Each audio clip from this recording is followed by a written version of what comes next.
Hi guys! So today I am going to clean this old trap that I've been given, and I am going to show you how to set a live trap. So come along for the ride!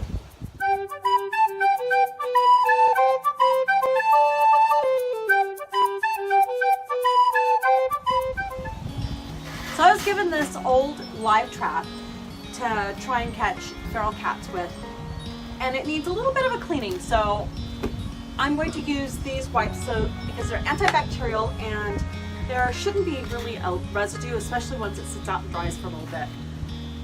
So first things to clean.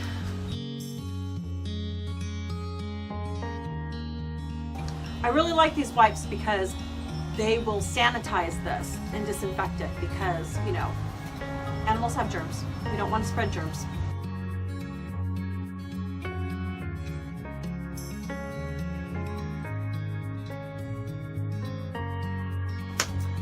Okay, so now this is pretty clean, well, relatively clean. So what we want to do is we want to grease up some of these moving parts so that they move easily and freely, because it's not going to work if we can't actually have it go off.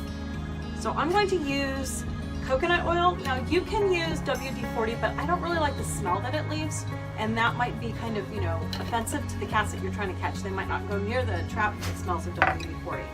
So what I'm going to do is I'm going to do all the little moving parts, like these little springs here, and that should be okay, but I'm going to push it in and move it back and forth so that it moves freely. Then the next part is inside there is a plate, and this plate is the plate that the animals step on, and this needs to be able to move freely too. So I'm going to grease up these hinges here, and then there's this little area here on the back, and this will also help with any rust or anything. It'll help keep it from rusting too much. So there's that.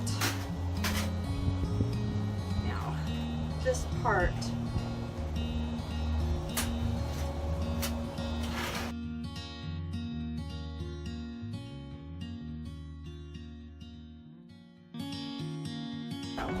so this part here needs to be down like this, and it needs to move freely. So I'm greasing the top little hinge up here too. That did not want to move. So, all right, that seems to work pretty good. So next, after you've got, you know, your trap cleaned and you make sure that's greased and all the parts are working, you need to set it. And that involves this front piece here.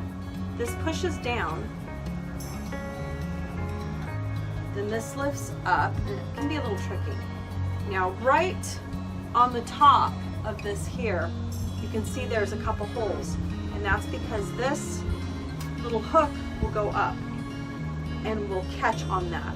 And that is what, when this plate here is pressed, causes it to snap closed.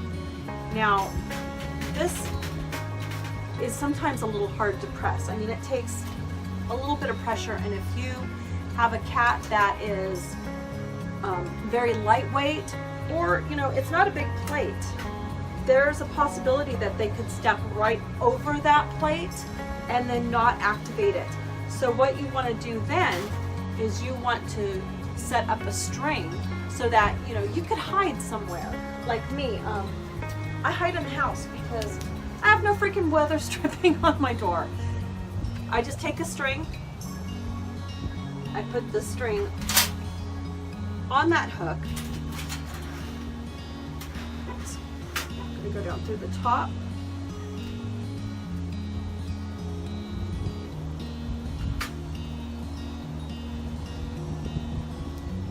Okay, so now I can pull this, and see, it pulls that hook back. So then I can set this, and if I'm in the house and I set this out to where I can see if there's an animal in it or not, and they haven't set off the mechanism, I can actually just pull on it from the house and it will go off, which is pretty cool. I don't have to actually be out scaring the bejeebies out of them, but hopefully they'll set it off themselves. They'll step on the plate. I don't have full confidence since I'm trying to catch a kitten. The kittens are a little small, so we're going to get that set up. I will put a can of tuna back here, hopefully far enough that they have to go and step on this plate, because I just don't think this plate, see, that plate didn't even set it off. These things are tricky, and that's why it's best to have a backup plan in case you do get an animal in the trap and it's not been set off. Okay, so there you have it. There you have how to clean your trap, how to grease the points that need to be greased, how the mechanism works, and if you need to do any live trapping of your own, you'll know how to get this all done and set up. So wish me luck on catching that kitten, and you guys take care. Thanks. Bye-bye. Thanks for hanging out with us today. Don't forget to subscribe and tap that notification button so you don't miss a single minute of Life with Cats.